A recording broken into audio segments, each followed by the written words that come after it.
The big story of the hour. The news is that the Speaker, Nosiviwe Mapisa Nqakula, is right now at the Pretoria Central Police Station and is expected to appear in court at around 9 o'clock this morning. That's the breaking news of the hour. The person, I suppose, who broke this story initially joins us now. Savelo Skiti is a senior investigative journalist at the Sunday Times. Goodness, Savelo, can you keep up with the details that are emerging hour by the hour on this story? You've got your own revelations this morning. At that raid just a few days ago, police may have found the smoking gun. Yes, good morning, Bongani, good morning to all your listeners. So, as you say, I think the stories moved rather quickly from 2 weeks ago when we initially reported on it. And our latest is how the ID feels confident that they might have, been able to connect the crime. Finally, if you would remember that their Section 204 witness, which is of course the businesswoman Bongani Bingwa, had all the evidence to sort of show how she was, taking money from her account. How there were WhatsApps that were soliciting this money, and how there were, conversations between the two when they next to the money. The one thing that they didn't have was any evidence that there was money on the other end.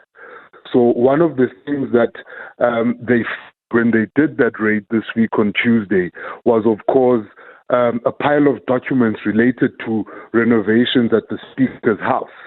The importance of those documents and those receipts is that it shows that some of service providers, the contractors, the labor, were paid cash. Sabelo, I'm just going to ask you to move around a little. The line is breaking there. It's important that we hear what you have to say. So they found documents for renovations done at her home. Yes. These were extensive renovations that were done to that home, I think, including structural stuff as well as, the sort of maintenance that you would do on a home. But I do understand that she's, been able to build that house into quite a palatial mansion. But basically the importance of these documents was the fact that they show that the transactions were conducted in cash. And of course now the hurdle that the Speaker will have to get over is to show exactly what the root of that money is.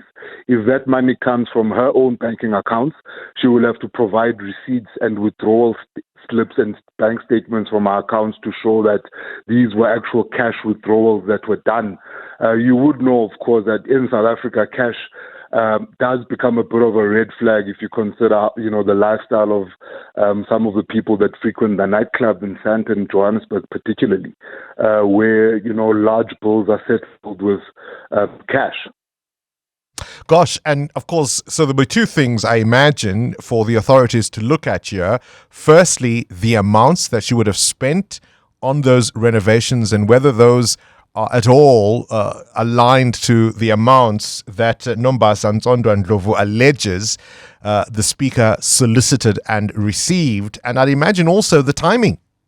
Yeah, those are very crucial, Bongani. In fact, our sources are telling us that the amounts that they were able to tally up in terms of the invoices that were found is not too far off from the amounts that were mentioned in the affidavit by Nombasa Nqakula.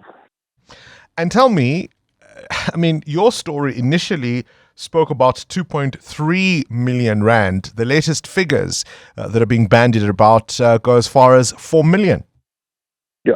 Look, Bongani, I think the amounts are far in excess of even 4 million rand. If you remember, initially when Nombasa Nqakula wanted to bring this matter up to Parliament, when she reported it to the Standing Committee on Defence, or rather the Portfolio Committee on Defence, that an amount of 5 million rand.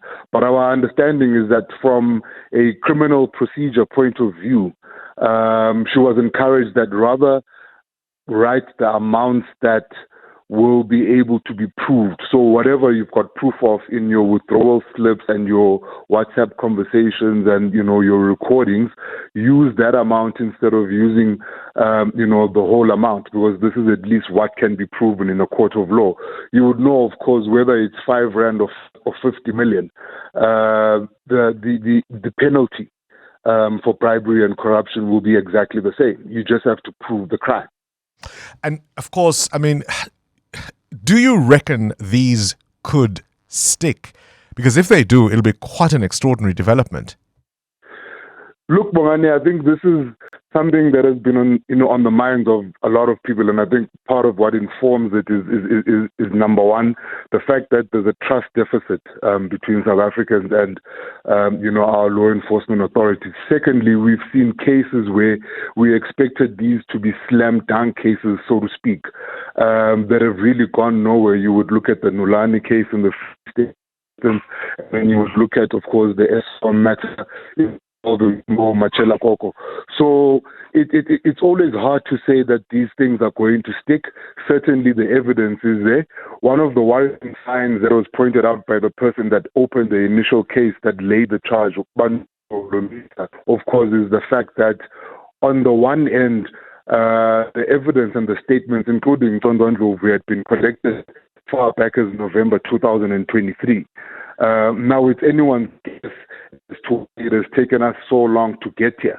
But it is one of those red flags that will then say, can we be sure that the state is going to pursue this to its logical end? Can we be sure that they are going to apply, the might of the law in the way that it's supposed to be? In a way, it's a sad end to her career if all of this sticks, because, of course, we do know she was not going to return to the National Assembly after the close of this administration. Yeah, look, it was a sunset for her. I think she was, ready to retire in what some would describe as honor. This is a veteran ANC leader, a woman that has led, in various structures in the ANC. She's been around basically since the early days of our liberation. It really is a sad end, but I think it tells you the story of how the ANC has grown and transformed over the years to being that beacon of hope to now being, an albatross across South Africa's neck. And of course, if these charges stick, there's no telling how many other contractors and contracts were awarded for exactly this kind of arrangement. Savelo Skiti, appreciate your reporting. Current events, developing stories, tough questions, your voice making a difference. This is Breakfast with Bongani Bingwa.